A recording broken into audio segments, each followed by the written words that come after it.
Good morning, my friends. Lama Jigme Gyatso of the Buddha Joy Meditation School.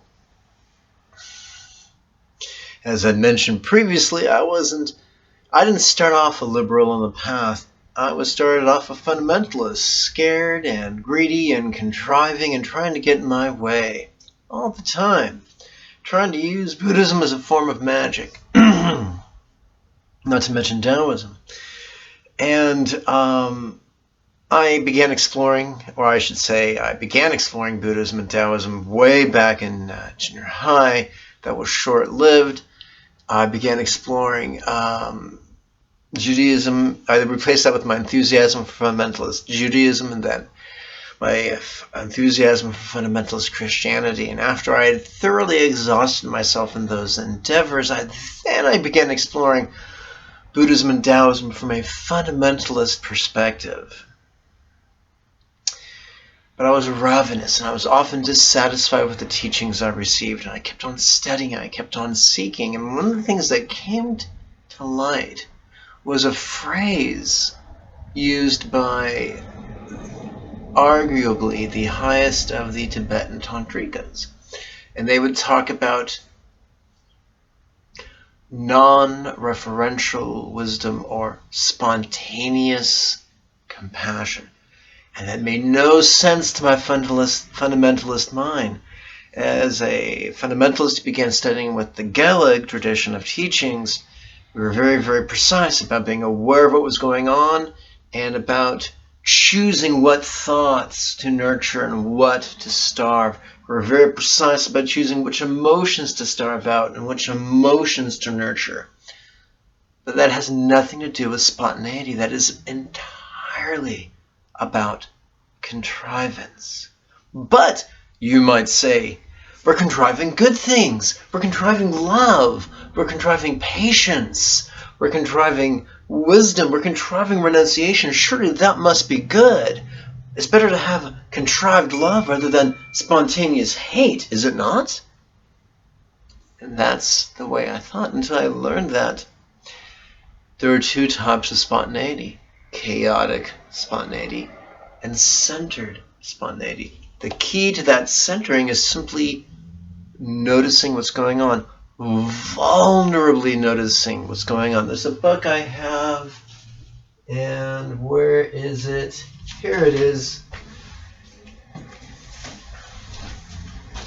It's called Naked Awareness. And when I first stumbled upon that, I thought, ooh, baby, here comes the sexual tantra exploration. No, Naked Awareness was just a hyperbolic way of describing complete vulnerability.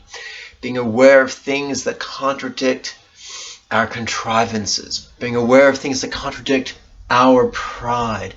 Being aware of things that contradict our security. Being aware of things that contradict our lofty intentions, being completely vulnerable to every aspect of our circumstance, of our body, of our sensations, of our emotions, of our thoughts, of our memories, of our fantasies, of our calculations, everything. What I found is that if we persist in choosing our thoughts, then we'll never be authentic. We will be forever a slave of Yang and Yang's contrivance and Yang's chaos and Yang's violence of the linear. Think about it. When you want to receive an injection at the doctor's office, a hypodermic needle pierces the skin. Piercing is a linear thing, whether we're pierced by a hypodermic needle or whether we're pierced by a spear or an arrow or a bullet. Piercing is violent. And it's all about the yang path. The yin path is circuitous. It's roundabout. It's not aggressive. It's gentle. It's not aggressive. It's yielding. This path was an insult to my intellect. I was taught the only way to advance was through aggression. But I was mistaken.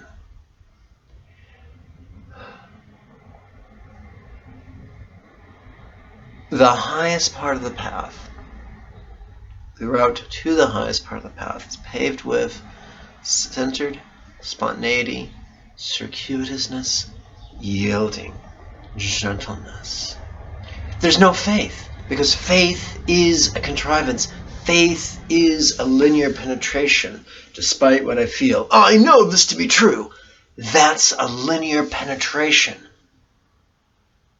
What is a centered, spontaneous, circuitous, yielding response to fear? Whoa, this is scary. I'm going to be aware of this scary, the object of my fear, and relax. I'm going to be aware of the feeling of fear and relax. I'm going to be aware of my inner accusations about the fear and relax. I'm going to be aware of my inner defensiveness towards my inner accusations and relax. There was a fun martial art movie came out a year or two ago. I think it was called The Master. It was one of the tales of Bruce Lee's teacher. And in a wonderful monologue, he lists the tools in his martial arts toolbox. And there aren't that many. There is a very small number of kicks, very small number of punches, very small number of blocks, very small number of redirects. But he had completely mastered them and was able to apply them spontaneously without even thinking. Likewise, on Buddha's path outlined by the Mahasatipatthana Sutta, there's only 3 tools: flowing, noticing, and relaxing. That takes care of everything. If we use those 3 tools, we'll have the centering that Lao Tzu felt was so important. The centering is not an absence of turbulence, it's a harmony with the turbulence. Let that sink in. One of my teachers was learning how to fly a Cessna, and he was learning how to, he was flying with the instrument helmet on with his teacher right next to him, and he stalled. He lost all lift. He was beginning to plummet to the earth, and instinctually he wanted to fight against that. Well, that just made the stall worse and accelerated the chaotic nature of his crash.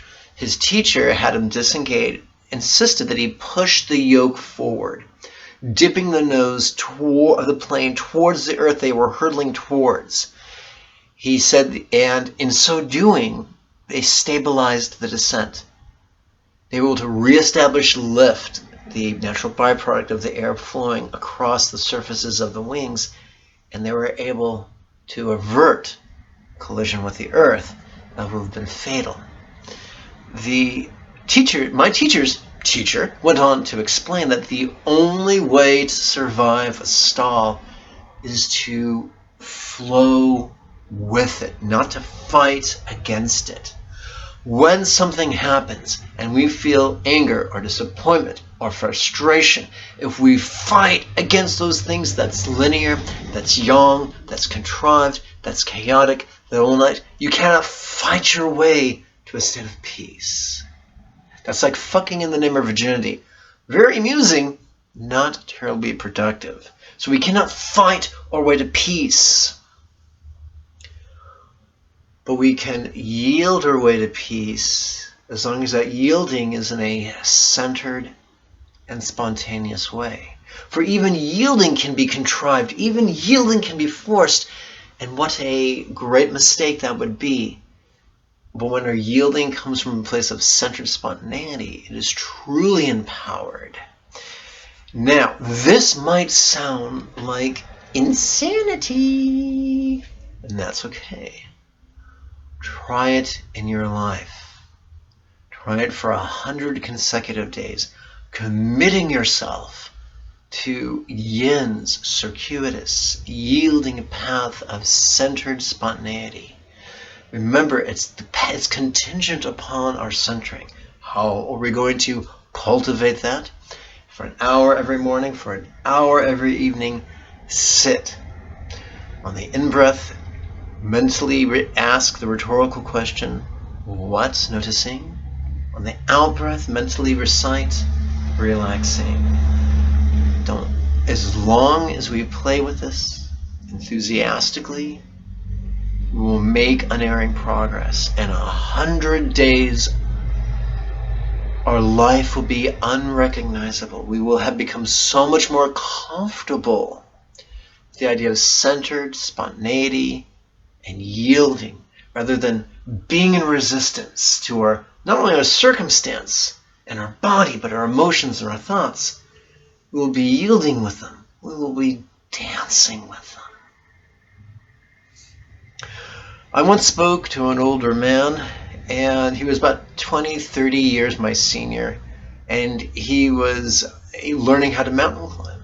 And he said, for a man my age, it's important that one's mountain climbing teachers not be men, because men try to aggressively fight their way up a mountain, whereas women, 9 times out of 10, will finesse their way up a mountain using leverage. And as an older man, fighting a way up a mountain is no longer a possibility, only yielding and finessing and leveraging a way up the mountain. The same is true in martial arts. Many young martial artists really get off on external martial arts, whereas the older martial artists, their only choice is the soft martial arts. Because they're old and their joints and their bones and their organs aren't as resilient as they once be. The great irony is that these aging martial artists who embrace the soft ways often defeat the young men who are stronger and quicker and faster with their hard ways. And yes, that kind of sounds dirty, but you know what I'm talking about. Time and again, we see that soft defeats the hard. We see that a vine is soft. We can break it with our hands, yet it can disrupt brick and mortar. Grass is soft. We can pick it up and break it with our hands, but we see it lifting and separating the concrete slabs that comprise our sidewalks. Time and again, slow and soft overcome fast and hard.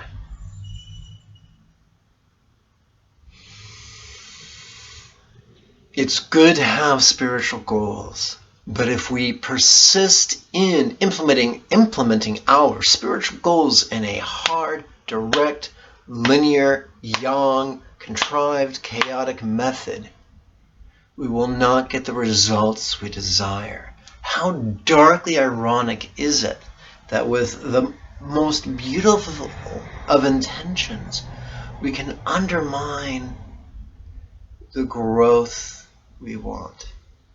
All of us wants to live more fully in the present moment.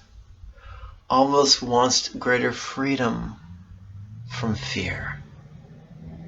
All of us wants to feel greater love and joy and peace. All of us wants to embrace the exuberant, playful joy of the here and the now and the this.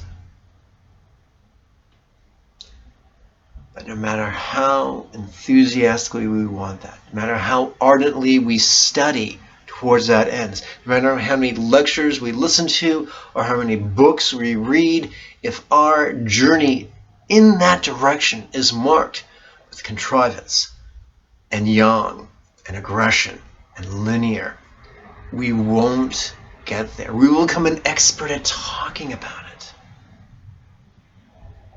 but we won't get there. The only way to get there is through centered spontaneity. That is the gift of Yin's path, of circuitous yielding. Got questions? Send them to me below. May you and yours be healthy and happy. Bye-bye now.